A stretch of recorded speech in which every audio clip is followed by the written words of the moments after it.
Yo. I hold a lot of shame about this certain time in my life. And I didn't really realize this until last night over conversation with someone who's very close to me. And I want to talk about it in this video because I hold a lot of shame around what I went through. And I'd like to try to release some of that. So this is probably going to be, in other words, this is a very hard video to make because I feel very uncomfortable having to talk about this stuff, especially making it public. But again, I don't want to feel this shame anymore, hold on to all this and feel bad about what I went through. So yeah, I struggled a lot with OCD in my past and mental health in general, anxiety, depression. But I'm going to center on just OCD symptoms in this video because those are what really ruled my life. I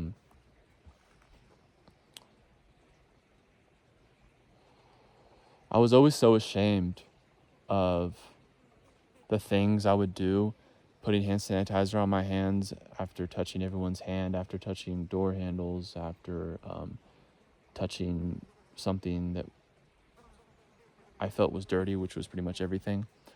I was always ashamed of stuff like that, or like the little compulsions I would do. It's like I was so sneaky about all my behavior. Like I was pretty sure that no one would ever catch on to how like crazy I was, or like hey, what was that? That was a crazy fly. I was always like, yeah, I never felt like anyone was going to catch me. Like I felt like it was this secret. I was like it was like this secret that I knew and that no one else knew. Like no one else had any idea that here I was, this guy that's like struggling terribly with this mental ailment. He's performing compulsions all the time, sneakily. I'm completely like a slave to my mind, and I'm being tortured by my mind essentially all the time. But I was like, no one has any idea. Like no one can tell. And it's true, like no one really could tell. I was always very good at hiding it. But I always felt, because it was like this game I was always playing where I was hiding my symptoms from everyone, I felt extremely lonely, and I felt super weird. I always felt like there was something seriously wrong with me.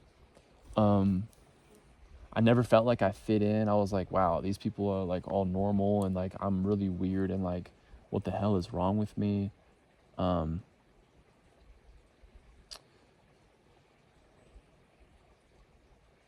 Yeah, just I hold so much shame about that time in my life from, I mean, pretty much growing up as a child, teen, and then young adult. Even though now I've been able to overcome almost all of that, over all my symptoms, and I'll get to that and kind of how that happened. I still feel so much shame towards that time in my life, and I'm still terrified to even talk about that because I feel like people will just look at me and they'll be like, wow, this guy is weird. Compulsion? Wow, that's pretty bizarre. You're flipping a switch on 8 times because you think your mom's gonna die of cancer if you don't. Wow, that's bizarre. You're gonna wash your hands this way until you feel like they're washed, and you're gonna be burning the skin off of your hands, and you're gonna be saying a specific mantra a certain number of times, and you feel like if you don't say it exactly right, or if you stutter, if you slur your speech a little bit, then you're going to die of cancer in your sleep or something. I don't know, like just die of cancer in your sleep. That was it was more so just die in your sleep. Anyway, it was just stuff like that. It's like, if you don't look, this is what OCD is. It's like this, there's like this demon in your head, and it's almost like you're possessed in a way, because they tell you what to do, and if you don't listen to what they say, then, I mean, you have such debilitating anxiety, you can't even function. So it's like you need to do these things called compulsions to relieve yourself of this horrible catastrophic thing that could happen. And so, yeah, growing up, I just always felt weird. I felt like I couldn't fit in with anybody. And it was, subconsciously, OCD had a big part to do with that, because these symptoms and these ways that I think subconsciously I just knew that most people weren't like this, or at least that's how I strongly felt. I was like, there's just, again, I wasn't thinking this, but I wasn't, I didn't have the awareness, but I think I knew deep down that, something just isn't, sorry, I'm trying to get comfortable on this freaking log. I just felt like something was off with me. And that's why I first went to therapy. I was like, there were things happening. I was starting to develop like agoraphobia, and I couldn't leave my house. I felt like I was suffocating. And so I just hold so much shame around my struggles with OCD and what that was like. I feel like I could never talk about it with anybody. My family, I never talked to anybody about. My friends, I hid it from everybody. The only person that I ever opened up to was my therapist. And even to this day, I haven't really talked about it with that many people because I'm so ashamed and just like, wow. I mean, can you imagine telling somebody that you stare at your wall for an hour doing a mantra because you kept messing up on it and you weren't doing it right? And you were doing that mantra so that your best friend wouldn't die of cardiac arrest. People would look at you like, you belong in a psych ward. Like, people would be very, I don't know. I think it would scare people. I think people would think you're very strange and odd. I don't want to hold on to that anymore. That's why I'm making this video. I don't want to neglect that version of myself anymore and hold on to this shame that I've held on to for so long. So much embarrassment, humiliation I have for that, when I was just struggling, and I didn't deserve to feel that way. I just, I don't know. I just feel really, really, I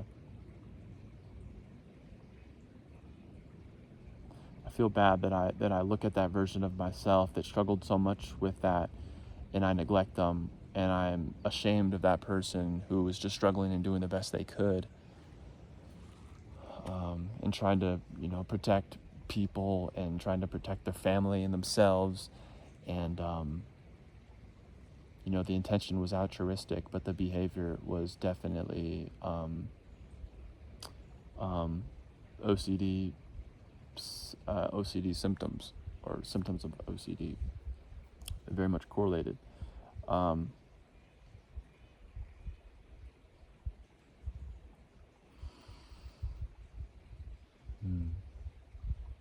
Yeah.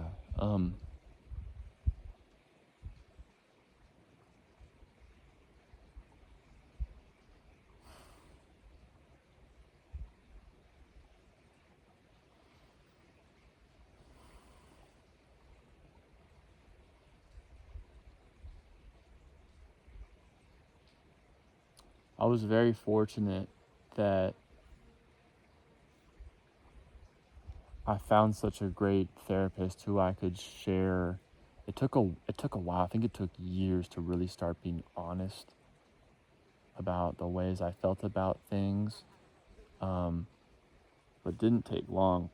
Damn, these flies are huge.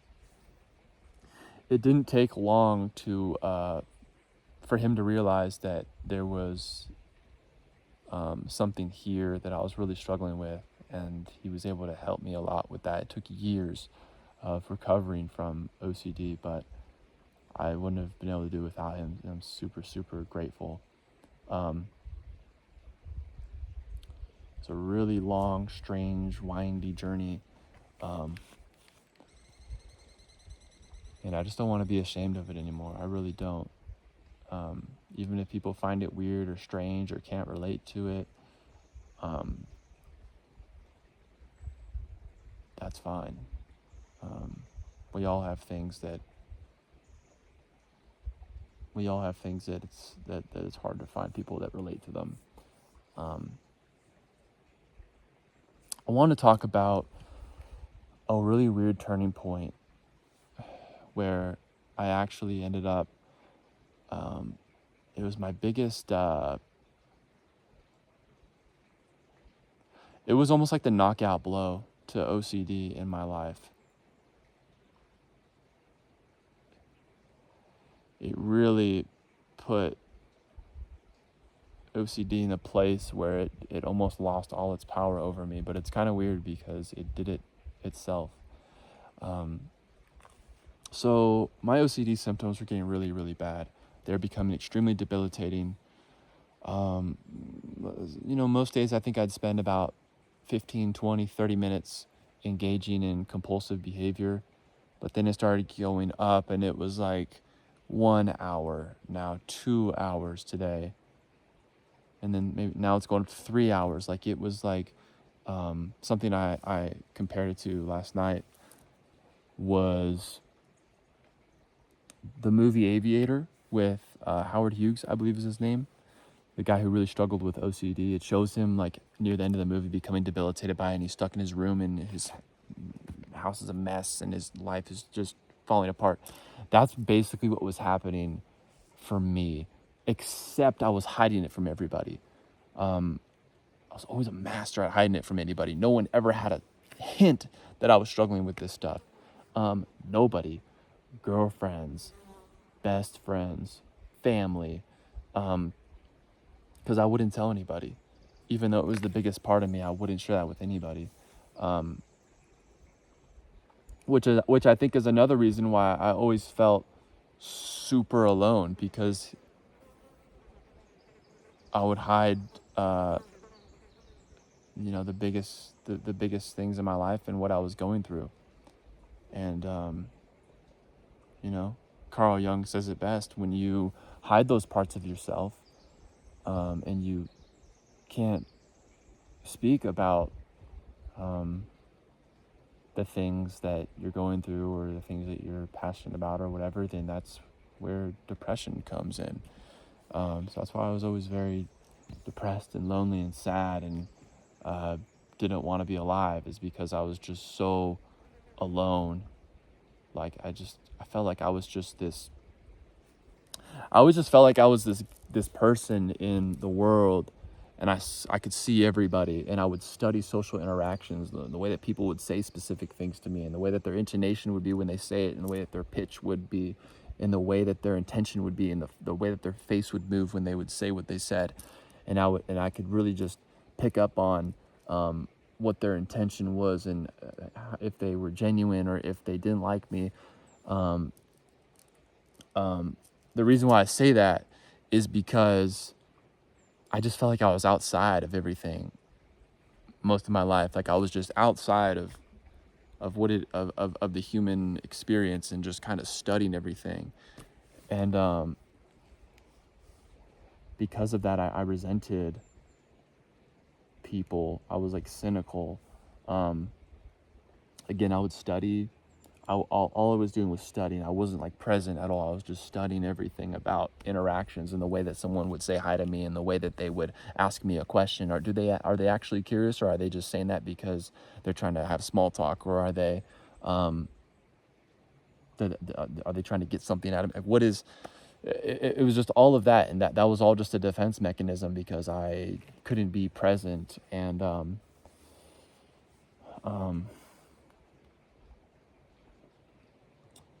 I was always like making sure, like hyper filtering myself to make sure I wouldn't slip up and say something weird, or say something that was like authentic.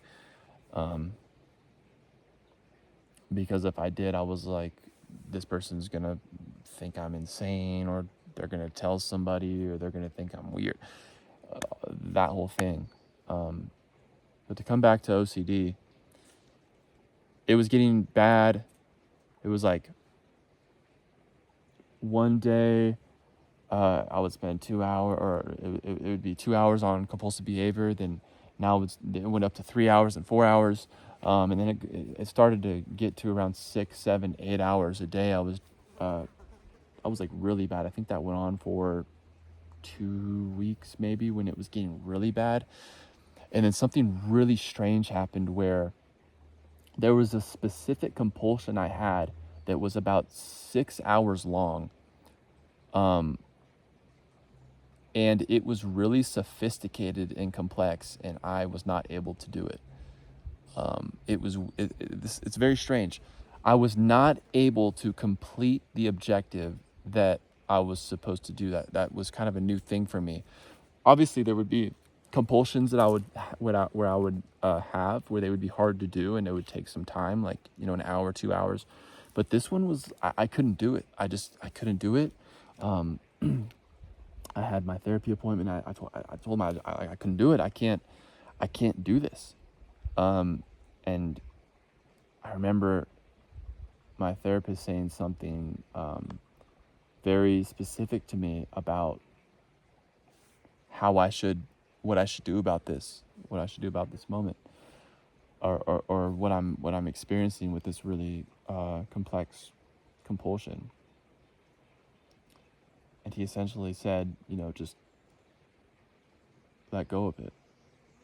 Like, just let it be there and just never deal with it. And something really shifted inside of me, and it was like one of the craziest things I ever felt in my life. It was like, you know what? Fuck this compulsion. I was like, fuck this voice in my head. What the fuck? I felt like I was just like given this like mystical sword by a deity or something, and was just told, like, you can slay him if you want. The choice is yours, almost. But I genuinely felt that way.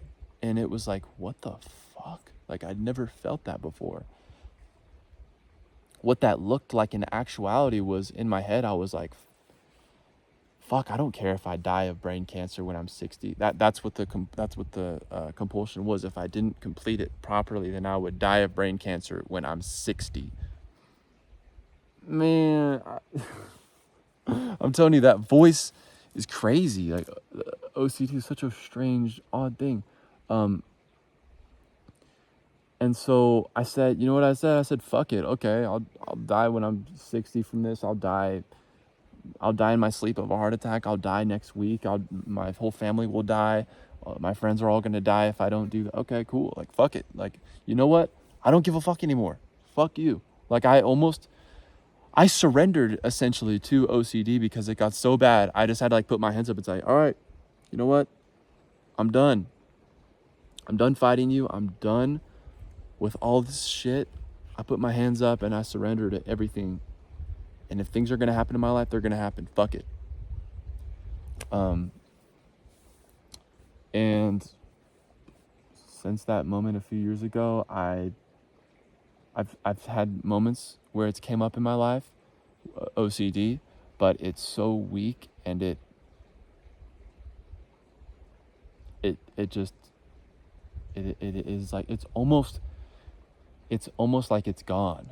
It's almost like it's gone. It's not gone, but it's almost like it's gone.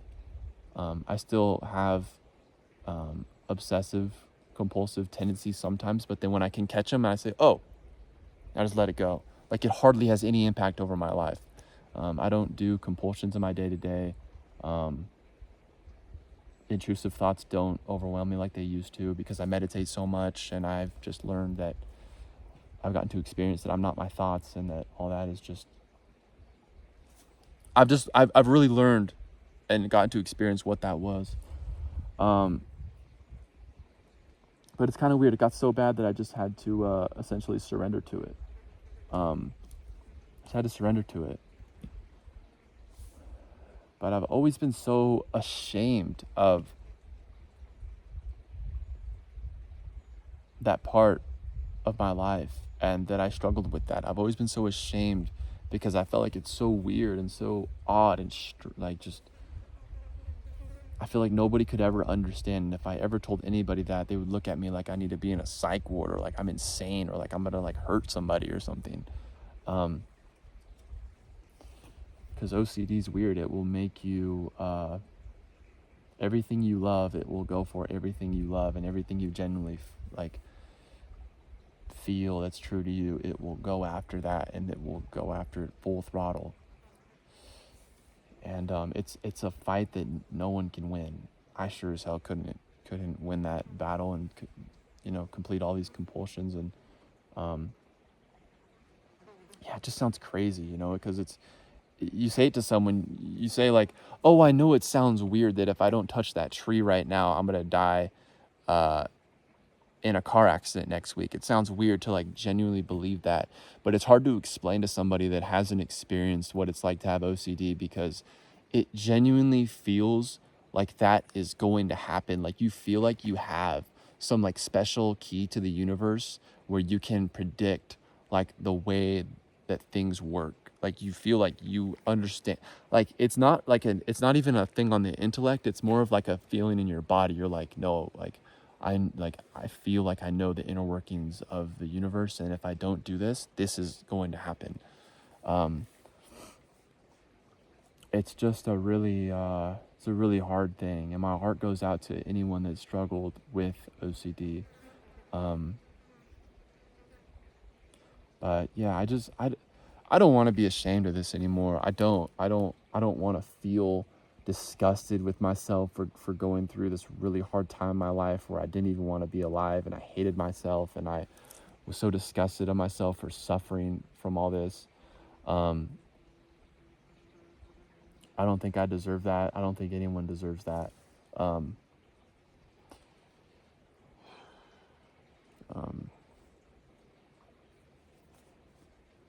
yeah. So yeah, I just want to make this video and talk about that. I was talking about it last night. I was like, wow, I hold a lot of shame towards this time in my life.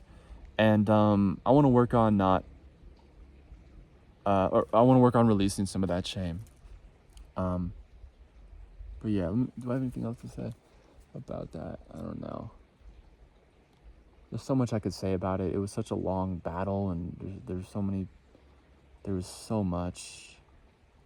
I think I hit the key points, but yeah, it was a really extremely hard time in my life where I hated being alive. Now I'm absolutely in love with being alive, and I'm in love with the world and nature and everything. Like, it's just crazy how your life can just shift like that, like how our brains have that plasticity capacity to just change, and how we can get through anything in life. Getting through OCD and recovering from that, I don't think there's any stronger feat I'll ever accomplish in my entire life than that. That was incredibly hard, and I think that's the hardest thing I've ever went through in my entire life. Yeah, I don't think any challenge, that's probably even harder than cancer, honestly, going through OCD. I think that was even harder than going through cancer, honestly. But yeah, I think that's all I had to say. I think I'm gonna meditate now because it's such a beautiful day out here. But yeah, thanks for watching. Peace out.